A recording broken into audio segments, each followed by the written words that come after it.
Como siempre, inicio con la palabra de nuestro Señor Dios Todopoderoso, creador de los cielos y la tierra y creador de todas las cosas que tenemos y que buscamos. Hebreos 11:6. Sin fe es imposible agradar a Dios, ya que cualquiera que se acerca a Dios tiene que creer que Él existe y que Él recompensa a quienes los buscan.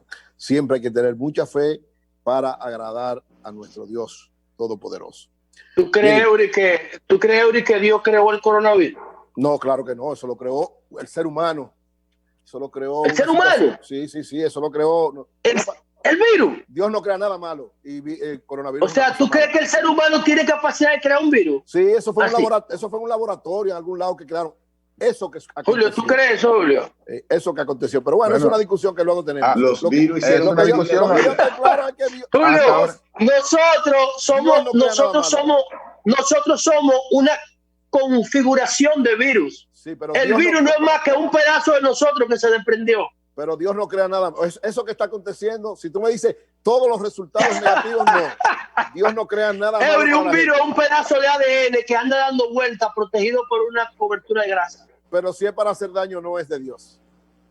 Para hacer los daños, tú lo dejas ahí. Adelante. Y tú lo dejas ahí ya. Ya lo dejo ahí. Miren, antes de hacer mi comentario sobre la situación y las perspectivas económicas importantes que tenemos como reto, quiero destacar dos importantes apoyos que tuvo Gonzalo Castillo en estos días, porque me parece que representan un elemento importante de cuando yo hacía el análisis de algunas de las limitaciones que tenía Gonzalo y que de alguna manera su equipo en sentido general ha visto la importancia de reforzar ese aspecto. En primer lugar, lo que tiene que ver con el apoyo de 4 rectores de la UAS y del destacado psiquiatra César Mella. 4 rectores de la UAS: Fernando Sánchez Martínez, Edilberto Cabral Ramírez, Iván Grullón Fernández y el maestro Roberto Reina, 4 de los mejores rectores que ha tenido la Universidad Autónoma de Santo Domingo en los últimos tiempos. 4 personas sumamente preparadas en sus áreas cada una, con una visión muy clara y todos siempre al servicio de los mejores intereses de la nación dominicana.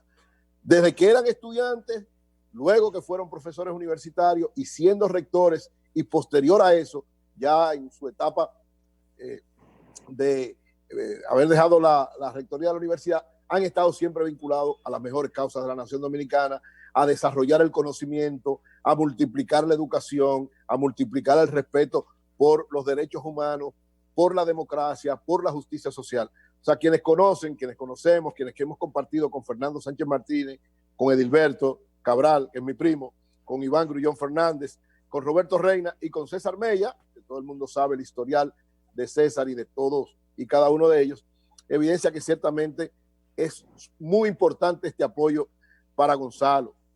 Ellos dicen en el planteamiento que hacen que van a reforzar, sobre todo en lo que tiene que ver con las orientaciones para el área educativa, en este caso, ¿verdad?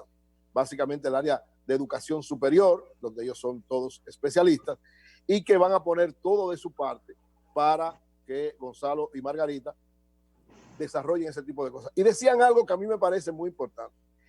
Decían que Gonzalo es egresado de una de las instituciones académicas más rigurosas y prestigiosas del país, el Instituto Politécnico, que ya es convertido en Instituto Superior, en Educación Superior, en Loyola, y Margarita es egresada de la UAS. Y dicen ellos que esos dos centros son precisamente en una y otra área. En el área académica formal, la UAS es uno de los modelos más importantes, y el Loyola en el área politécnica. Entonces, ahí se suman, dicen ellos, en Gonzalo y Margarita, los dos elementos importantes que necesita este tiempo para consolidar la preparación de los estudiantes. En el área politécnica, que es uno de los planteamientos más novedosos que tiene el programa de gobierno de Gonzalo, de preparar politécnicamente, desde el punto de vista del técnico, con politécnicos, a sectores formales, estudiantes formales, y además, que yo digo que es una de las grandes novedades, a personas de mayores de 50 años que la formarían desde el punto de vista técnico para dar clases o para aportar y que la sociedad lo auxilie. Y en el caso de Margarita destacan el hecho de que se graduó en la UAS, es una destacada profesional y representa lo que esa alta academia muestra para la sociedad dominicana. Y el otro apoyo importante es el que dos obispos evangélicos, dos pastores evangélicos que representan una parte muy importante de la comunidad evangélica dominicana, es Elvis Medina, y que es el director del enlace entre el Poder Ejecutivo y la comunidad cristiana, y Reinaldo Franco Aquino, que es obispo de la Iglesia Pentecostal de Jesucristo, sostuvieron un encuentro con Gonzalo, y en ese encuentro Gonzalo, además de que pidió oración, puso su candidatura en manos de Dios. Yo creo que ese es un gesto muy importante. Yo decía precisamente que una de las debilidades que tenía Gonzalo era que no lo veíamos como tan importante dentro del lado de la comunidad evangélica. Él hacía un trabajo, pero evidentemente no se conocían una serie de elementos, y esto refuerza, muestra que, como él dice en todas sus intervenciones, Dios es un elemento importante para él en lo que puede ser el ejercicio de la presidencia, y ha sido en su vida.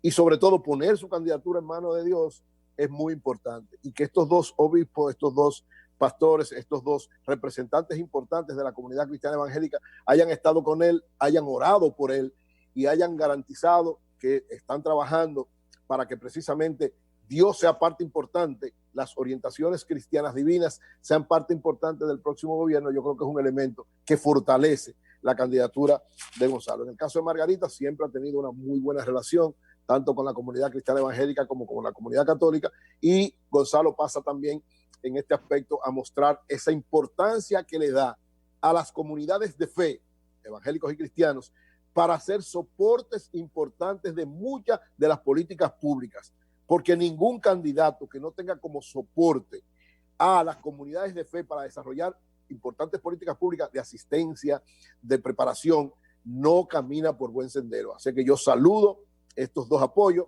en el lado académico y en el lado de fe para Gonzalo Castillo, y creo que eso le da mayor fortaleza a su candidatura. Miren, por otro lado, yo he estado diciendo de hace tiempo que los efectos económicos que va a tener el coronavirus tal vez sean más fuertes, peligrosos y difíciles que los que ha tenido en términos médicos. Porque hasta ahora, en términos médicos, hemos estado conduciendo, el gobierno, la nación, se ha estado conduciendo por un sendero correcto, con sus debilidades en algunos aspectos y con sus errores en algunos aspectos, pero en sentido general correcto. Hemos mantenido una tasa de letalidad más o menos controlada, y aunque han habido en los últimos días algunas situaciones medio preocupantes, lo cierto es que en sentido general lo hemos manejado bien y debemos continuar en esa orientación. Ahora, lo que viene en términos económicos es grave, y por ejemplo, ayer anunció la Dirección General de Impuestos Internos que en el periodo enero-mayo el gobierno dejó de percibir por recaudaciones impositivas 35 mil millones de pesos. Es lógico, la economía prácticamente colapsó en sentido general de su funcionamiento, aunque muchas empresas y muchos sectores siguieron trabajando. Evidentemente que fue impactada la economía y por vía de consecuencia las transacciones comerciales, por vía de consecuencia el pago de los impuestos. Solamente la Dirección General de Aduana y la Tesorería se redujeron en un 12.6% en ese periodo. Y un ingreso que debió ser de 278 mil, casi 280 mil millones, que debieron ingresar por ese concepto, solamente se percibió 243 mil millones. Ahí están alrededor 30 y pico, 35 mil, casi 40 mil millones de pesos dejados de recaudar. En el caso del decrecimiento específicamente de aduana fue de un 19.4%, y en el caso específico de la Dirección General de Impuestos Internos en ese periodo fue de un 18% la caída de ingresos. Eso es grave, entendible desde el punto de vista de lo que fue la economía, pero grave, y además que pone en un elemento muy importante cuál va a ser la capacidad del nuevo gobierno para renovar rápidamente la economía, restaurar el movimiento económico, restaurar el dinamismo económico y proceder a que los diversos sectores empiecen a producir, no haya grandes cantidades de personas que dejen de estar laborando, y sobre todo que las recaudaciones del gobierno se incrementen nuevamente, porque se incrementan el funcionamiento de la economía. Las autoridades tienen un plan, o por lo menos un plan. Estas autoridades una evaluación. El plan específico lo tendrá que tener el nuevo gobierno. Pero las actuales autoridades han hecho una especie de previsión macroeconómica, yo lo llamo, una previsión macroeconómica, precisamente a propósito de esta incertidumbre que se genera y dejando como la base para lo que va a hacer posteriormente ese trabajo. De acuerdo a esta previsión que hace el equipo actual económico, establece que la economía dominicana podría estar entre un -1 a un 1% de crecimiento o crecimiento. Los organismos internacionales dicen que vamos a crecer 0, o sea que ni vamos a decrecer ni vamos a crecer. La economía, que así fue muy sólida, muy estable antes de la crisis la afectó, pero no la va a poner a decrecer. En eso están claros todos los organismos internacionales. Pero en la evaluación que hace el equipo económico dice que hay posibilidad de que pudiera haber un 1% de crecimiento. Yo también comparto eso, lo he dicho en varias ocasiones, sobre todo porque cada vez que los organismos internacionales dicen que la economía dominicana va a crecer a cierto nivel, siempre superamos medio punto, un punto o un punto y medio las proyecciones de los organismos internacionales. Yo creo que, lógicamente, si el equipo económico que se elija, el gobierno que se elija en las elecciones del 5 de julio y suba a dirigir la economía dominicana a partir del 16 de agosto, es un equipo experimentado que sabe lo que tiene que hacer, que tiene visión, que tiene claridad, que tiene gente competente. Si es así, yo creo que la economía dominicana va a estar a final de año entre un crecimiento entre un 0.5 y un 1%. Porque me da la impresión, y sobre todo, claro, hablo en el caso de que sea dirigida por Gonzalo Castillo y su equipo económico, me da la impresión de que tendrá la capacidad y la visión para restaurar el movimiento de la economía. Ese plan nacional de construcción que él plantea es un elemento importante que puede impactar a todos los sectores. Pero lógicamente todo depende de cómo se puedan evaluar las cosas. ¿Qué planifica el Ministerio de Hacienda y Economía, que son los que hacen más o menos esta evaluación? Que en el caso de la tasa de cambio, el dólar, prevén que de aquí a fin de año va a quedarse alrededor de 57 y 58 pesos por un dólar. Es decir, que no va a haber una variación significativa. Ustedes han visto ahí unas situaciones, sobre todo porque las principales propiciadores de dólares, ingresos de dólares en República Dominicana, tuvieron una situación difícil. Ya ha habido una especie de respiro. Vimos que por lo menos en el caso de las remesas, el turismo va a empezar el día 1 de julio. Entonces, va de nuevo a venir una inyección importante económica. La inversión extranjera, incluso también hay algunos planes importantes que van a producir inversiones que traen dólares, por lo que se prevé que no va a haber mayor alteración. Y yo digo que no puede haber mayor alteración tampoco, porque independientemente de lo que sea, todavía hay suficientes reservas para cualquier contingencia que no pueda ser rápidamente controlada por las variables propias de la economía. Es decir, disparo extraordinario, ahí están las reservas internacionales y el Banco Central las ha sabido manejar con mucha eficacia, con mucho cuidado, pero sobre todo con mucho acierto para evitar que hayan situaciones. Todavía, evidentemente, en los bancos, en una serie de situaciones, hay ciertos niveles de problemas, pero el Banco Central ha sabido manejar, sobre todo para los sectores productivos, que tengan dinero suficiente en dólares para los productos que se van a vender, sobre todo a final de año, que es donde está la situación más de mayor auge de venta, Black Friday y Navidad. Entonces, en ese aspecto, por lo menos está controlada y el Banco Central ha sido muy efectivo en eso.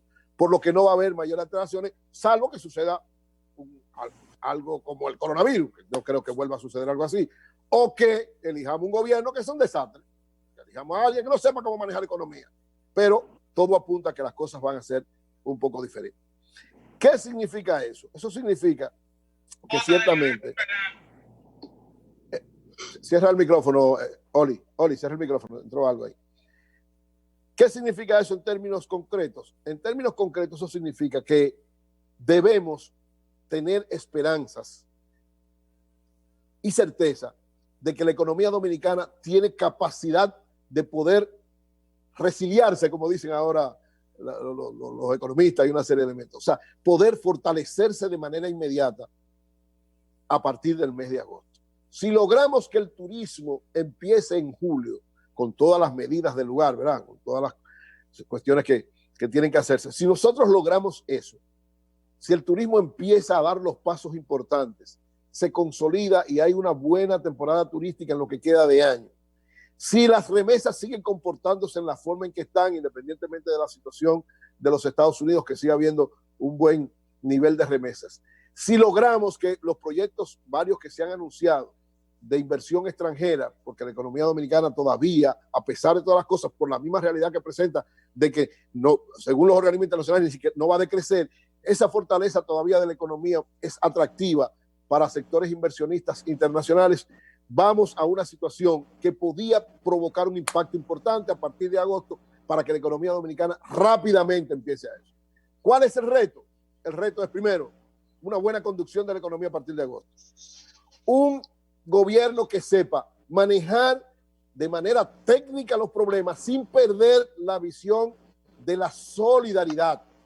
Porque puede venir un gobierno de técnicos que diga, no, lo fundamental es poner la economía con los fundamentos principales y olvidarse de que hay un conjunto de gente que fueron afectadas.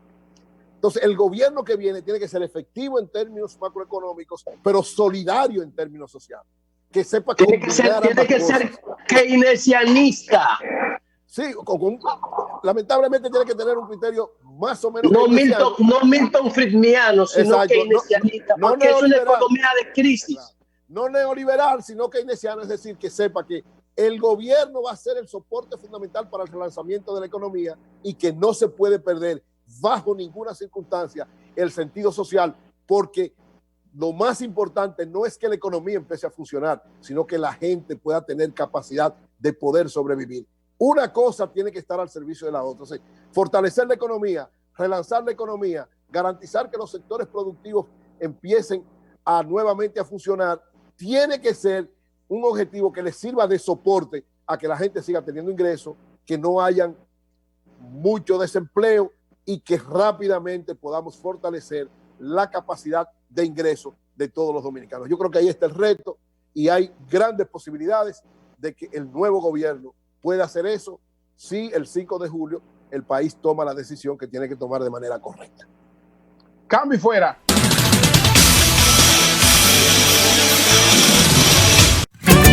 El sol de la mañana.